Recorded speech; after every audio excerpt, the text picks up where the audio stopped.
Hello, everyone, and welcome back to the Common Sense Crypto channel. As with you always, this is Rich doing another video today on XRP.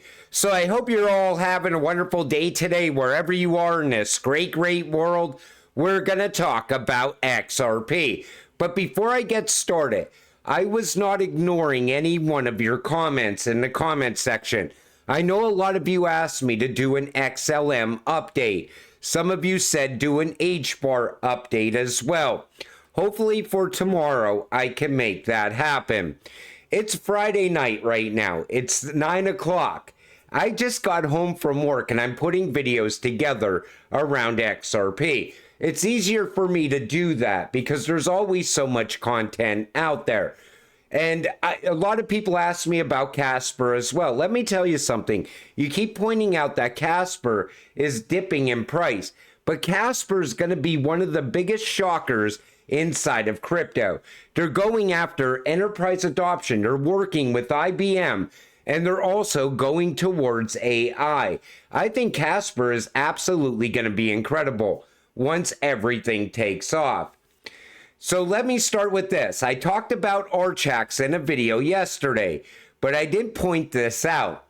This brings together Hedera, Archax, BlackRock, Ripple, Medico, Aberdeen. And inside here, you also see IBM as well. This is going to be huge. Trillions of dollars coming to the Hedera network, coming to the XRP ledger. Once this gains momentum, I think it's going to push the price of these cryptocurrencies as well. This comes from XRP Drops. This is going to be a multi-chain world, is one of the biggest key takeaways from XRP Ledger Apex 2024.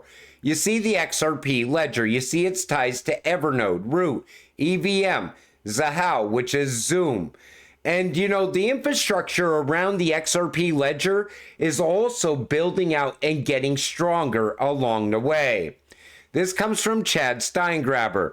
The circle is complete. Private sidechains, Ethereum virtual machine, smart contracts, custom chains, and tokenized assets.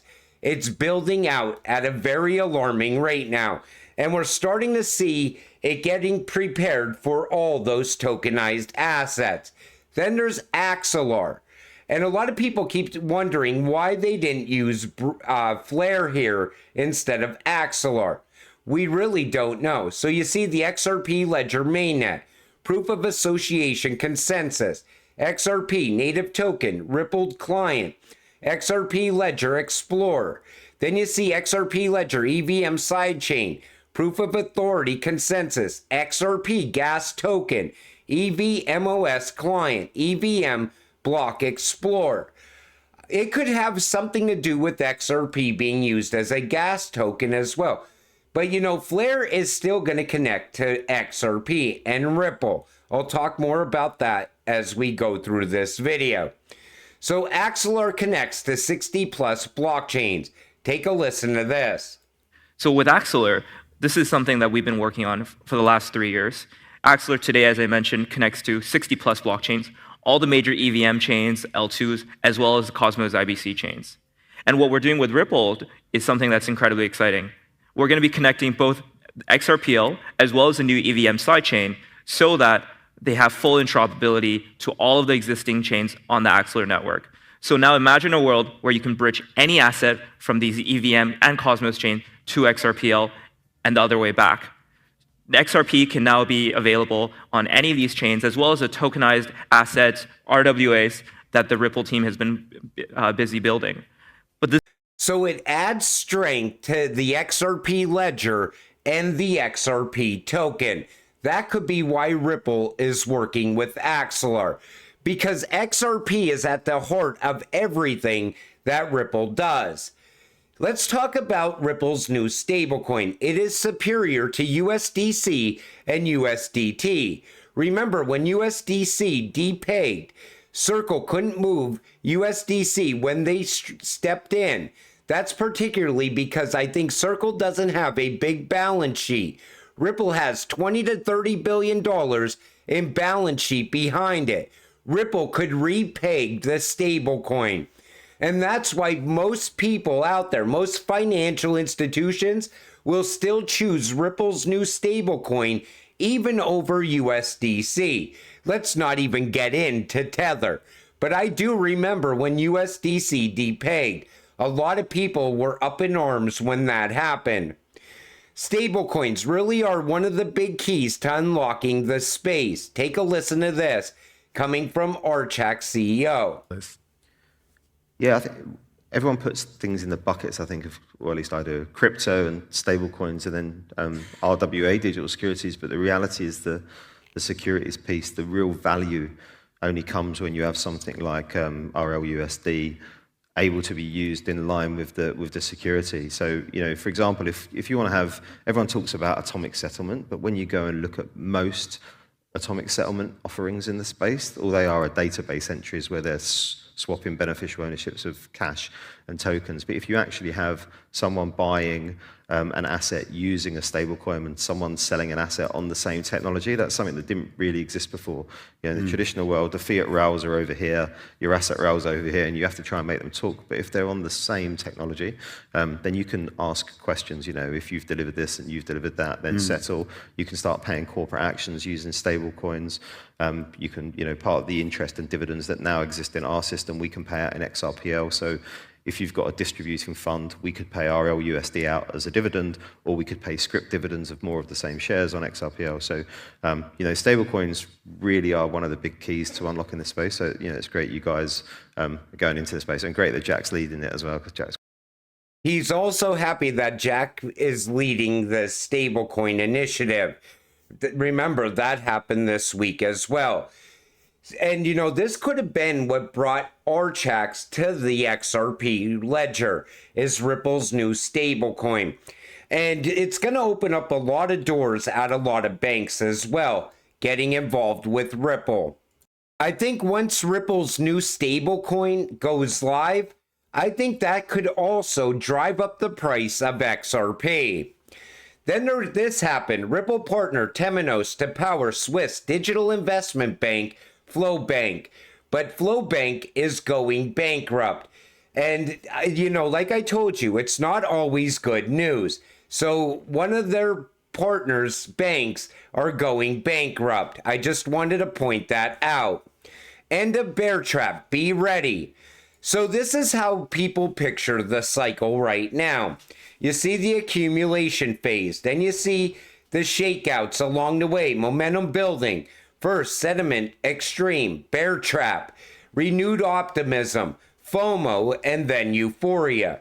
Shoots across, and then you see the lower high, breakdown, fear and capitulation, bottom fishing, and then despair. This is your typical cycle in crypto.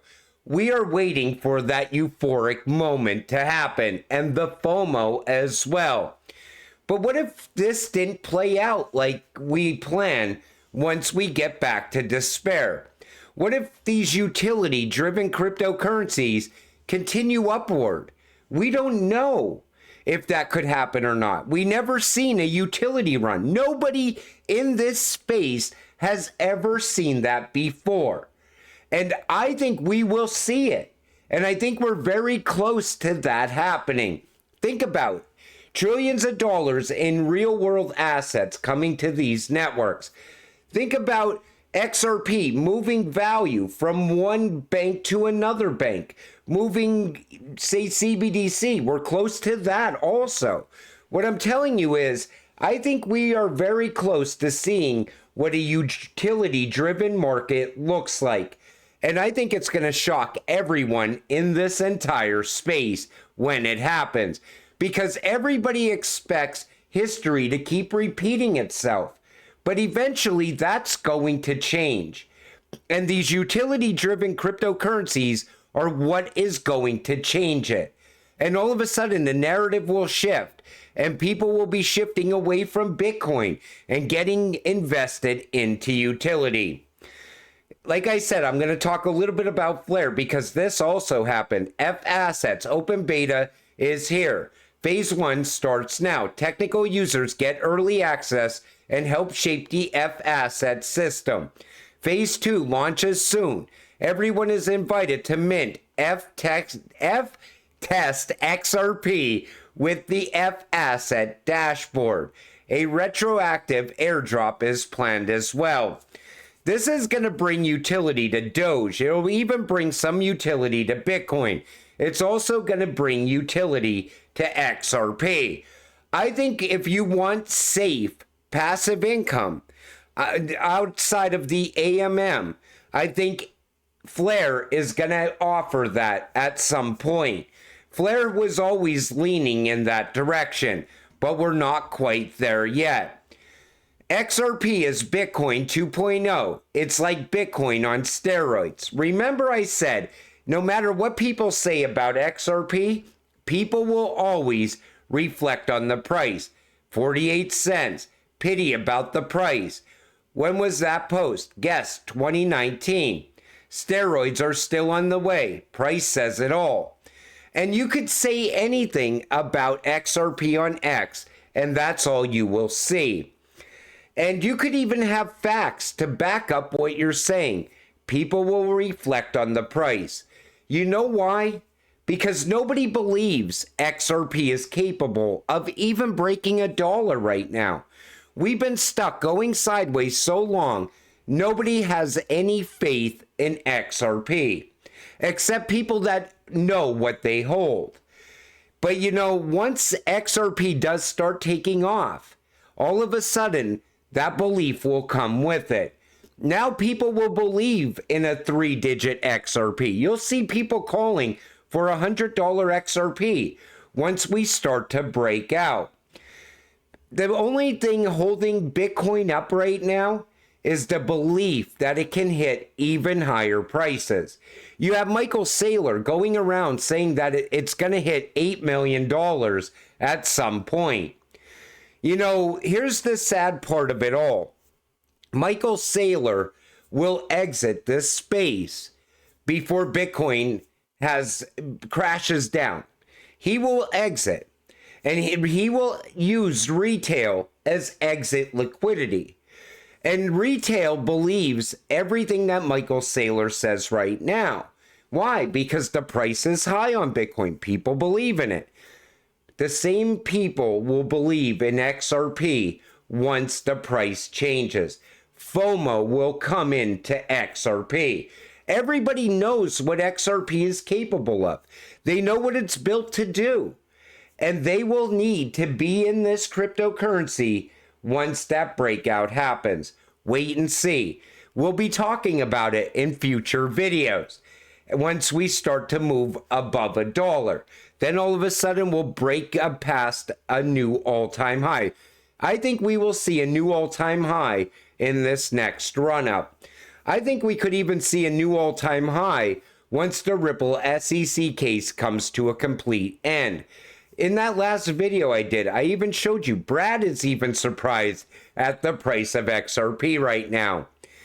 But you know, until it all happens, you got to stay patient, stay positive, and let's get rich together.